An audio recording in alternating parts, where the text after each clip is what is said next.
The following is a production of the Neighborhood Sports Network. This is the NSPN Prep Update, a weekly look at scores, highlights, and stories from across the state. Hello and welcome to the NSPN Prep Update. I'm Ryan Phelps. Coming to you this week from Eastridge, home of the Raptors and a top speech program. They're getting ready for state. We'll also visit with Activities Director Sara Palodichuk and take a tour around the school. On today's show, we honor the inductees for the Minnesota State High School League Hall of Fame class of 2026. We'll hear from Rebecca Meyer Larson of Moorhead, Dave Wicker of Minneapolis, and the legend Lou Nanne of Edina. And we'll stay in Cape Country for our school snapshot. But first, some sounds from the neighborhood. I believe that's Mac Murphy, ready for the free run. Murphy rips it and scores it in overtime. Mac Murphy, the overtime winner for Hill Murray with 4:33 left in overtime. The 0-1 delivery took something off. That's a diving stop at short. Excellent play. Macy Ox with a web gem to retire the side. Hit on the ground to third. Glove there to Oliver for one. Return throw in time. That's a double play for the Crusader infield. Around the horn, 5-4-3. Two birds with one stone for Jake Murphy. Getting his steps in, Stallsburg. Now behind the goal, comes out the right side, scores! What a goal by Stallsburg. Thomas Schneider, the swing, and that's going to sting tomorrow for Caden Yang. And that's why Thomas Schneider's usually doubled. Bang, an interesting set. Cadlick sends it over. Worked around to Schneider, who's really feeling it. The state speech tournament is coming up this week at Park Center High School, a journey that students from Eastridge are accustomed to. We met with two Eastridge seniors on the speech team that are getting ready to head to state this week. So I personally joined my sophomore year based off of word of a friend of someone who I knew, and he said it's just a great way, because I was initially in debate, and he said if you love that, you probably love speech. So then I was like, all right, I'll take you up on that. And 3 years later, now heading to state next week, I think I've made a pretty good choice. We've had some really high highs, I think, in 2010s, and it kind of, the team really shriveled up to nothing, and it really feels like, the Phoenix, revitalizing and the rebirth of our speech team, and it's really exciting. Paving the way for them were two classmates on the debate team, which is also very successful here at Eastridge. My junior year, I was continuing to do debate after the regular season ended in Minnesota, so that just ended up being my main thing. And 3 months ago now, in January, me and Yashis, we won the Minnesota State Debate Tournament. I guess it started clicking, and at the end there's this big auditorium, and that's the biggest audience I've had for any debate round ever, and honestly that was kind of cool. And so I don't know, I guess it was just it was a nice way to end off our careers, because that was both of our last debate rounds for that category. These four seniors have pretty bright futures, with two heading to the U and the other two to Northwestern and Tulane. State speech is coming up this week, April 24th and 25th at Park Center High School. We'll have live streaming coverage of the awards ceremony, as we do every year, right here on NSPN.TV. On Sunday, the Minnesota State High School League inducted 12 new members into the Hall of Fame for the class of 2026. We'll introduce you to all of them over the next few weeks. Fittingly, we start in speech. The second inductee in the Fine Arts category is Rebecca Meyer Larson of Moorhead. As a student at Audubon High School in northwestern Minnesota, it was suggested to Meyer Larson on career day that she might consider being a hairstylist. Called me in and he said, well, what do you want to do? And I said, well, I really love theater. I was thinking maybe I would study theater. And he told me that was not a very good idea, that he did know somebody who did theater, and she was much taller and much prettier. And he literally said it like that. And I was like, oh, okay. okay? And he said, I think you'd be a really good stylist. You should go to beauty school. So I thought about it, and then the speech season started, and all my friends were going to college, and I was like, if they can go, I can go. So when I say that, like, being on the speech team changed my life, that is not hyperbolic. It is 100% the truth. Doing the one act and meeting Dr. Delmar Hansen and having him invite me to the theater program at MSU changed my trajectory. But I wouldn't have even entertained that had I not been watching my friends from speech going to college and thinking, well, me too. How come I can't do that? At Moorhead State, Meyer Larson discovered rays of sunshine within the communications and theater arts curriculum. While she had dreams of taking her talents to Broadway, those were put on the back burner after receiving a teaching offer at Moorhead High School, a mere 1 mile away. Those Broadway dreams would morph into a new purpose of leading students and igniting passions for expression within the fine arts-based opportunities. Oh, it's intoxicating. I love the quote, we are meant to be wooed and won by youth. I mean, that's so true.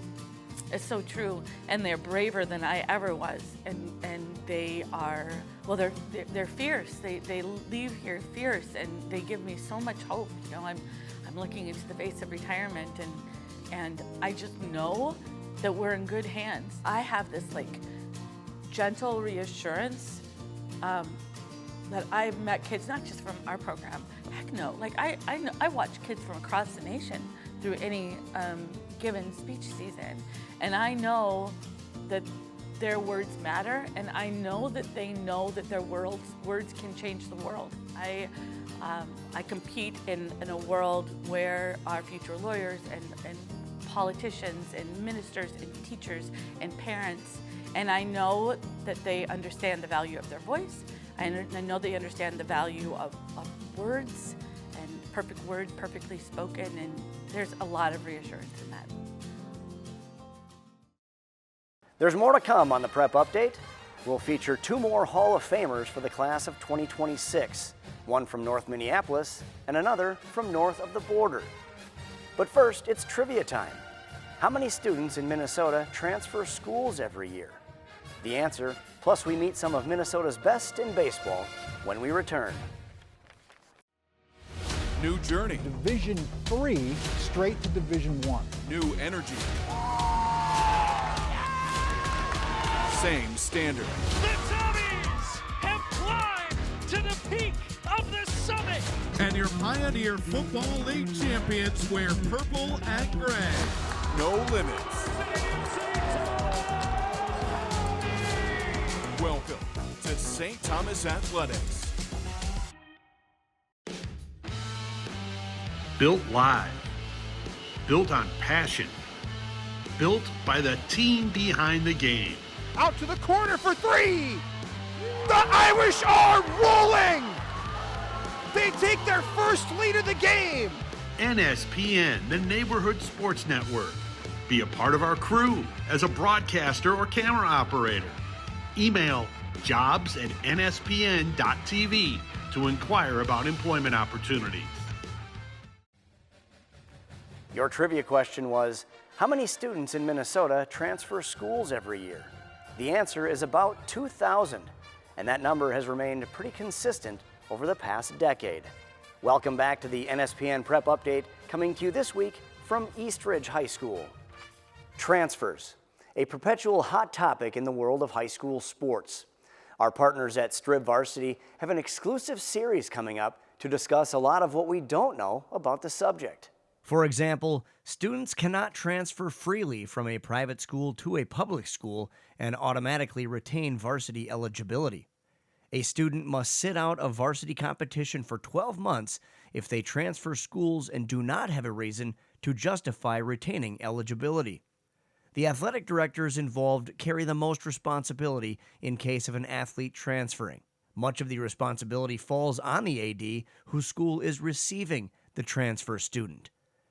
A document that verifies a parent or family has moved is required to prove a move when a student-athlete transfers schools.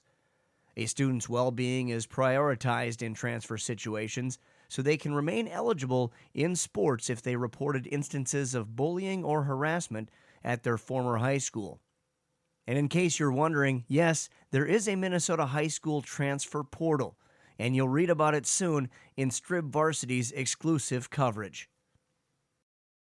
Due to the short baseball season, you'd think we don't produce many top prospects here in Minnesota, but there are dozens that head off to play D1 college ball, and some are even drafted out of high school to the majors.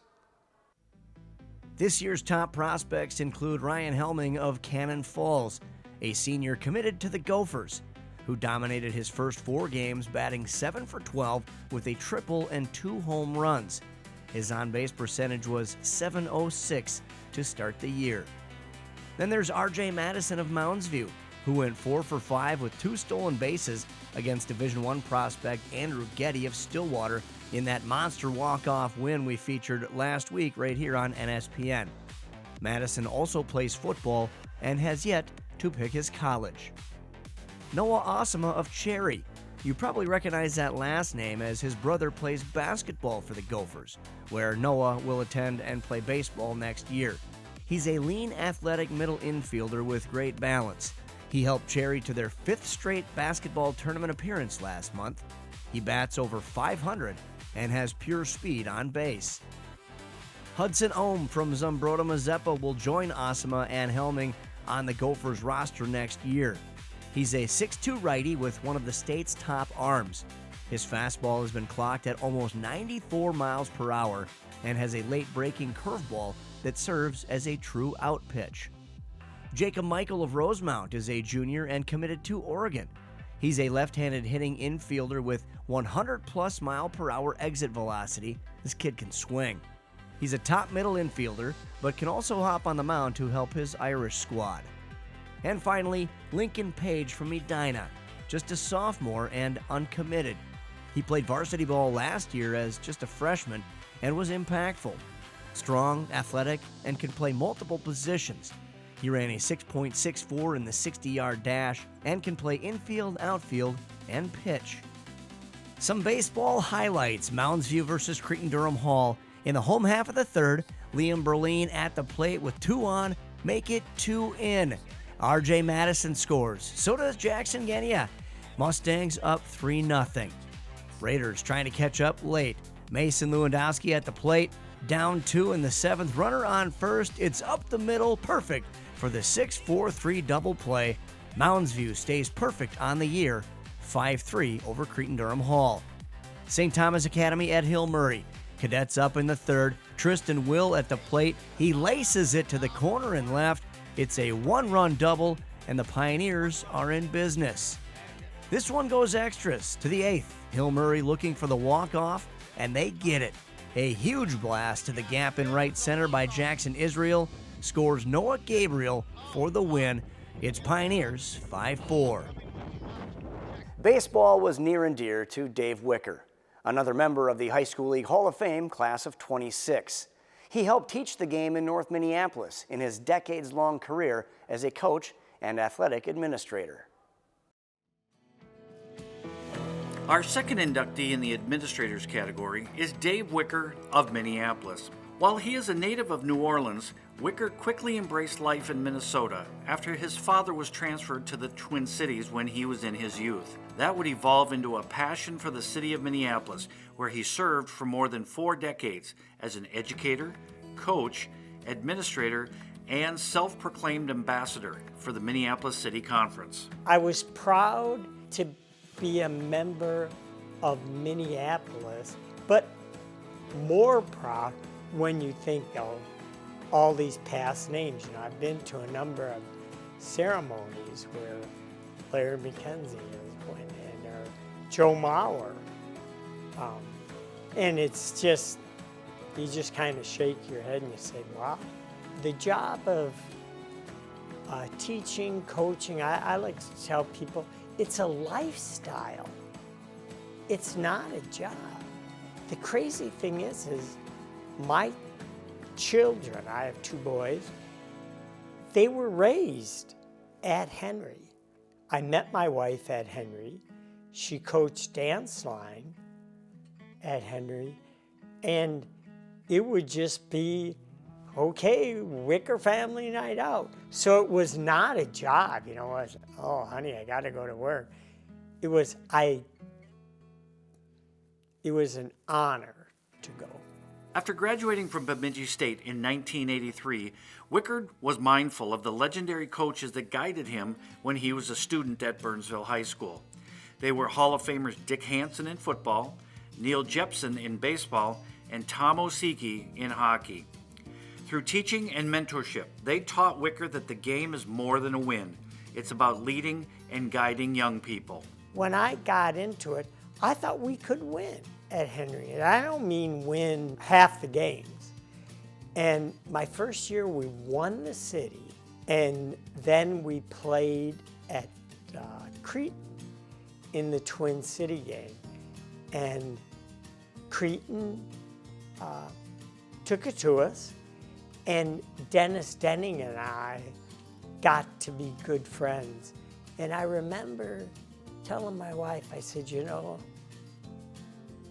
I think I have to change the way.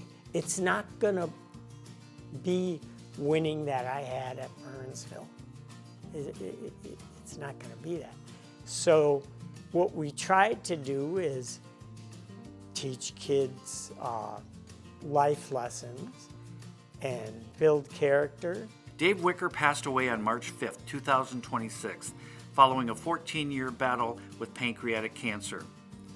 Mention his name and engaging conversation will certainly follow. Right in Dave Wicker's old neighborhood, you can watch some high school baseball this year.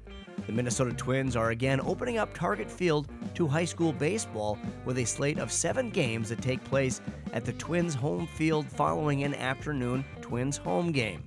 We've had a couple already, including this past week with Waconia and Eden Prairie. Coming up on May 2nd, Moundsview versus Blaine. On the 14th, White Bear Lake takes on Cretan-Durham Hall. And on May 20th, the Battle of Lakeville with North versus South. Joined now by Activities Director Sara Palodichuk here at Eastridge, and thanks for having us. Thank you for being here. We're very excited to have an opportunity to share some of the great things that are happening at Eastridge. Yeah, a lot of great things. We were just talking about the games at Target Field, a place that your baseball team is sure familiar with. Absolutely. Nothing like being back-to-back state champs in 23 and 24. Just outstanding opportunity for them. Had a couple of weather delays in there and made it through it to be back-to-back champs was amazing. We'll talk more sports in a moment, but first let's go back to our previous segment and the success of your speech and debate teams here. It is so incredible to watch the talent of our students and what they can do when they're performing in the different categories and the success that they've had. We're fortunate to have 2 of our students were debate state champions, and then we have 6 students heading to the state speech tournament next weekend. Yeah, that should be a lot of fun. It's great to see those students excel, and as you and I were talking off camera, they blossom. They find their thing, and they blossom. They do. They have an opportunity to be part of a group that's really special, and some of our student senior leaders and junior leaders that just embrace our younger freshmen and show them what it's all about to be part of something in a school, and that sense of belonging, and just to grow and feel comfortable doing something they really enjoy. Back to athletics now. We're obviously in the middle of the spring season here. We've got track and boys volleyball, some other things that you guys have going on and seeing some success in. We do. Our boys lacrosse team made it to state tournament last year, first time in school history, so we're looking for some big things with them, along with our girls lacrosse team. Track and field, one thing with that is our participation. You know, we have 98 boys that come out, 60 girls, so it's a large group of kids that, again, get an opportunity to participate in something they really enjoy. Softball's kind of rebuilding. We're young with that team. And yeah, the weather's cooperating, so we got to be thankful for that as well. And it's always good. Boys tennis has some great individuals that they'll hopefully push through to the state tournament this spring too. Your job as an AD is never done. I always say the ADs are the first ones here in the morning. You shut the lights off at night. You look at the many things you do. One of them is kind of helping oversee the addition. It's always expanding. Built in 2009, but still ever expanding. It is, yeah. We're lucky to be putting on a big addition with an academic wing, and then a little bit expansion with our activities entrance, and just a different look to it.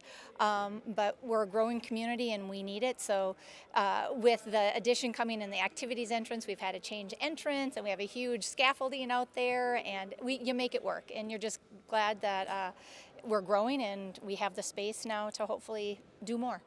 Sara Palodichuk, AD here at Eastridge. Thanks for having us. It's been great. Thank you so much, Ryan. And we'll stick with the spring sports and check out some Eastridge softball highlights.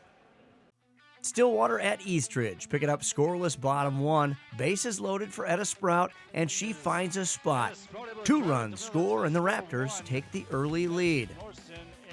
This one goes back and forth all day until the Pony 6th. Stillwater now up a run, and Katie Noonan sends it to the wall and left.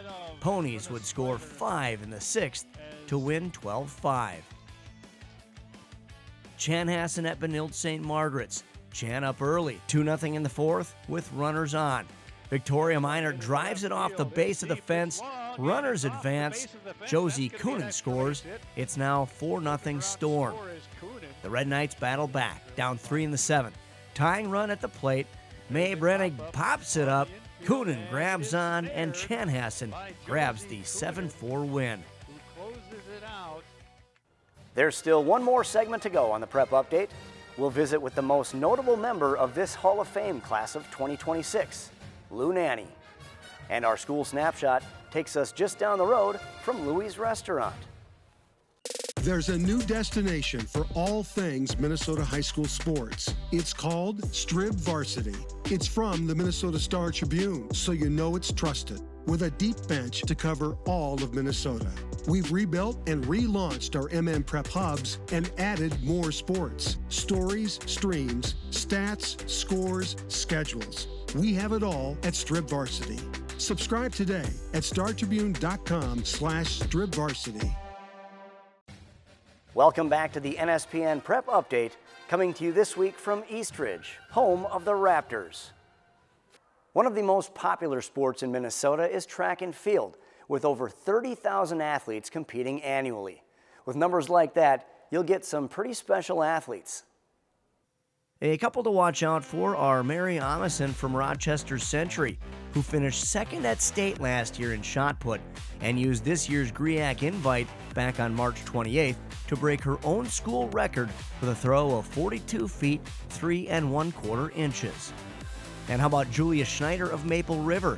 He's best known as a pole vaulter, finishing 4th at state last year, but the Northern State commit has shown a lot of versatility as he also excels in the 110-meter hurdles, triple jump, high jump, and 4x200 relay. Oh, by the way, he also runs cross country, plays football, and is an alpine skier. Our first track meet of the season on NSPN, the Suburban East Open from Moundsview, and Allison Richter shows the visiting field how it's done on the 110 hurdles. She cruises with a time of 15.46. Her teammate Linnea Uzdigian wins the 3200.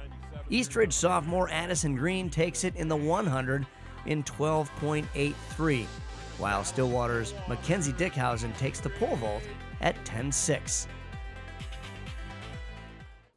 There are 12 inductees in this year's High School League Hall of Fame class, but only one is recognized by most Minnesotans by just one name, Lou. Our inductee in the contributors category is Lou Nanne of Edina. Since his arrival in Minnesota more than 6 decades ago, Nanne has been a beloved treasure through many roles. Whether it was as a player with the Minnesota Gophers, the U.S. Olympic hockey team, the Minnesota North Stars, hockey administrative roles, or as a media icon. He is a one-of-a-kind legend. Just say Lou, and folks know who you are talking about. I guess the thing that's really affected my life more than anything else has been the University of Minnesota. And I've mentioned that many times because it shaped me into the type of person I was. It gave me a springboard to success in athletics. I was very involved in business school, starting the financial program for him over there with Dean Kidwell. I've spent the rest of my life trying to do for others what it did for me. In Minnesota State High School League lore, Nanne is revered as the television analyst for the Boys Hockey State Tournament, a role he held for 60 seasons. It was 1962 or something, 63, where a radio station from St. Louis Park called me after I was through it, so it would have been 64. They wanted me to broadcast a high school game, and I can't remember the call letter. It was a small station, St. Louis Park, and that was in November. And I started then broadcasting high school games. The next March, this was November and March, Channel 11, WTCN hires me, and then I started doing that. While he was cool under pressure as a player, what was it like in the booth? I think a broadcaster, he's got to be like an athlete. Like I said to Gordie Howe, boy, oh boy, that guy's really nervous before the game. Gordie says, Louie, I never played a game where I wasn't nervous. And I thought, I didn't either. And I got to think the same way as a broadcaster. And it's not so much nervousness, it's the adrenaline. Your adrenaline gets going. If you got to be up, you want to prepare. So I never went into broadcasting the state tournament without having the adrenaline, nervous about the start, anxious. I think that's what makes you more alert. Nanne said he absorbed information and advice from many, but the best was from another Minnesota TV icon, Mel Jazz, the weatherman. And he told me, when you look at that camera and that red light goes on, I want you to look at that camera thinking you're in the living room with someone and you're talking to someone on the couch across from you. I said, yeah, but nobody's reacting to me. He says, you got to just think about their reaction. So when I broadcast a hockey game, I try and broadcast to the lowest common denominator. People know the least about the game, because I want them to understand what I'm talking about too. Let's check out some girls lacrosse. Eastridge at Hill Murray. Close game late. Eastridge looking for the equalizer. Maddie Larson surveys, then fires at home with just 41 seconds to play. That's a hat trick for her, and we head to overtime. And it's decided on the free run. Mac Murphy, no doubt about it. Pioneers win 12-11, Murphy with 2 on the night. To the boys, Orono at Delano. A low-scoring affair. Orono down 1 in the third, but Mitchell Volk has something to say about that, and we're tied at 3. The hometown Tigers have seen enough. They lead by 2 in the fourth. Beautiful dish down low to Chuck Roars. Tigers roar. They win 9-4. It's a beauty here today at Eastridge. Let's keep it up and keep the streams going this week on NSPN. 60 games are scheduled this week right here on NSPN.TV. Here are just a few, starting on Monday with some baseball. Eastridge at Mounds View in a great one. On Tuesday, girls lacrosse. Cretin-Durham Hall is at Woodbury. On Wednesday, let's feature some softball. Benilde St. Margaret's at New Prague. On Thursday, boys volleyball. Eastridge at Park.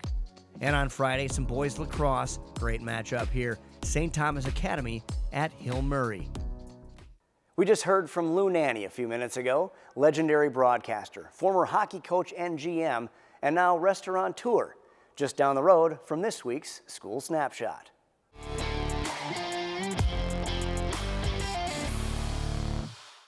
Edina is located 17 miles west of St. Paul and the state capital, but it could be called the sports capital of Minnesota.